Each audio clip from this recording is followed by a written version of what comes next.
Transportation is more than a ride. For many older adults and people with disabilities, it is a critical connection.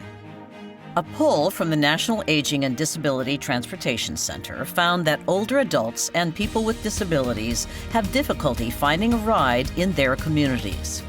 This is due to a lack of affordable and accessible transportation options. To address this issue, NADTC awarded grants to communities in 5 states.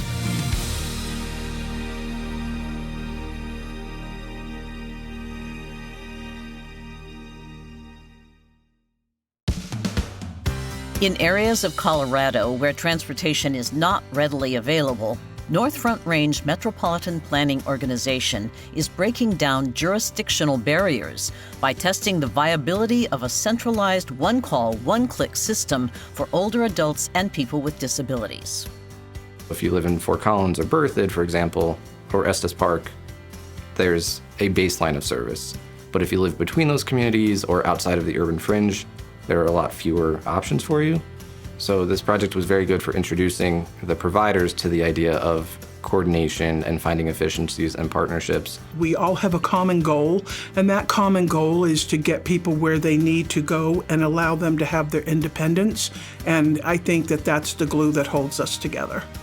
Everybody needs their freedom, and I know exactly how it is to not have any freedom, but it's a good thing to have a service like this so that you can do your things and get them done and keep your sanity. The skyline of Tulsa, Oklahoma reflects a growing region, but in North Tulsa there is a food desert. The INCOG Area Agency on Aging is using a central call line, ride-sharing and existing transit services to connect residents to fresh and healthy foods.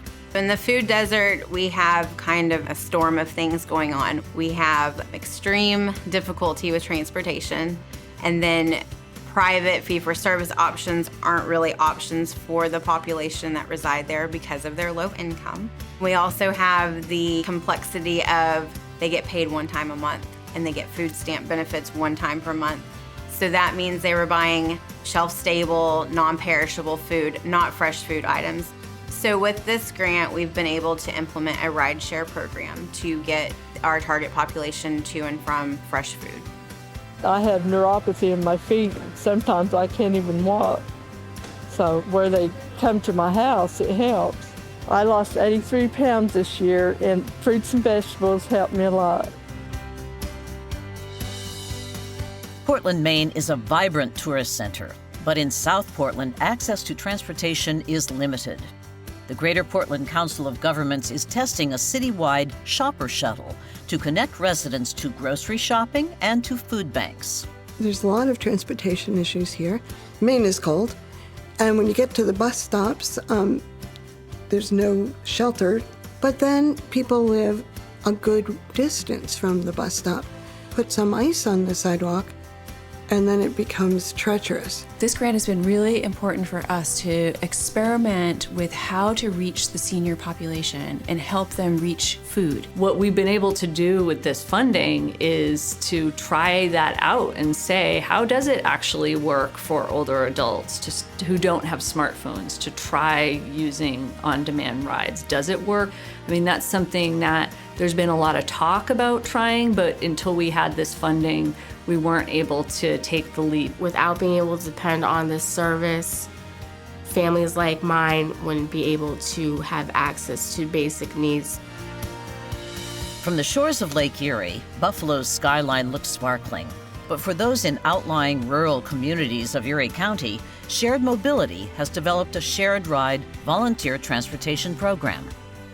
And one of the challenges we knew was already identified was that older adults and people with disabilities, specifically in rural areas and in the sprawling suburbs here, didn't have a lot of transportation options to get around. The population for volunteer drivers usually is retired senior citizens. So that's kind of the market that we try to target. I'm out in the community searching out these kind of folks. People can say, yeah, I am a good Samaritan, but I love what I do, and it gives me a little chance to get out, move around, and enjoy other people's company, because otherwise I'd be at home alone. It makes you feel like you can be a member of society. You just don't have to be, shut in or shut out. The vast area covered by capacity builders includes Navajo Nation and all 5,500 plus square miles of San Juan County. To meet the needs of its community, Capacity Builders has hired staff who speak the Navajo language and uses a variety of vehicles from taxis to a transit bus called Big Bertha to provide transportation in all parts of the county. One of the biggest challenges here in a rural area is that there's not any transportation services. So what we need to do is find a way to get people served in our community going back and forth from the reservation, from rural areas, towns and cities into Farmington, which is the hub. Having NADTC allowed us to provide a dispatcher that both speaks Navajo language as well as English. So having the interpreters has been able to allow us to reach more people. I have only Social Security. I live below the poverty line. And so if I use this ride, excuse me,